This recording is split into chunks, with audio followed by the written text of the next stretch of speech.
Welcome back to another edition of the Keto Journey. I'm your host Jermaine, and it's been around 68 hours since I've had my last bite of food. Now, as you can probably tell from the title, I have decided to do an extended or prolonged fasting stint, which I really haven't determined the end of it yet. I just wanted to see if I can make it to 3 days, which I'm on course to do, and let's see what happens after that. The reason I chose to do a fast was Thanksgiving happened.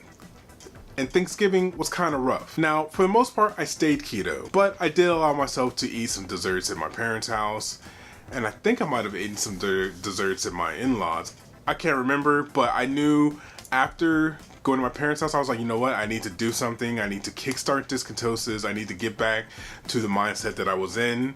So let's go ahead and challenge ourselves. I don't know about you, but I thrive off of challenging myself. I am very stubborn when it comes to sticking with what I said I was going to do, especially if it seems like something that is totally not possible. For me, just randomly waking up one day and saying, you know what? I'm not going to eat food for 3 days. It's kind of crazy, but as crazy as it is, it's happening. Like I said, I'm 68 hours in. I've been doing nothing but drinking a lot of water. I also incorporated the Powerade Zeros because I get those for free at work, so it doesn't cost me anything, and there's 0 calories or 0 carbs. So I have one of those just to switch up the water drinking. And today I actually had something, it's called passion tea. It's tea. You know what tea is, but it's called passion.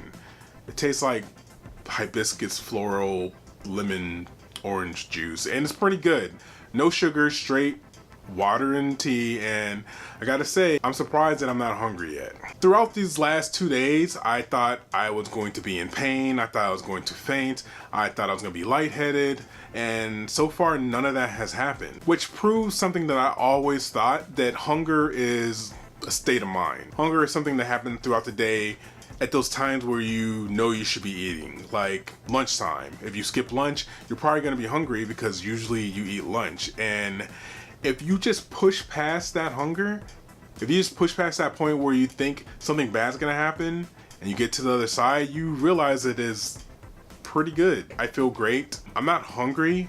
I do enjoy food, so I do want to eat something. I enjoy the act of eating. I enjoy the feelings you get from eating delicious foods. It's a social thing. Like, I love eating with my family. I love eating with friends. But right now I'm not doing that. I am choosing to be selfish, and I am not eating until I kind of want to go as long as possible. I want to see where my hunger break limit is. I want to see where my body actually gets hungry. But I don't know if I'm going to do that yet. Right now, so far, my 72 hours will be up at midnight, and of course I'll be sleeping, so I'll go until probably breakfast, maybe lunchtime, and then maybe I'll decide to eat then, or I'll just go until, like I said. I did want to do a fasted workout just to see what that feels like. There are benefits to doing fasted workouts because you're running off your pure fat energy when you're working out fasted because you haven't had any food or real nutrients in your body. But I also don't want to do it because I feel like that would put my body into overdrive and I would faint or pass out. But again, I had prejudged this whole experiment with thinking that that was going to happen, and it hasn't yet. So maybe tomorrow is Wednesdays. Tomorrow is the day I usually do a workout. I might do it. I might go lift some weights. We'll see. With that being said, I really do appreciate you tuning in and checking out my journey. Like I said, I'm still here. I'm still figuring this thing out. Even a year plus in, I am still figuring this out for myself. Tune in next week. We'll talk about the fast a little more and whatever else is going on in my keto journey. Until then, as always, keep it keto.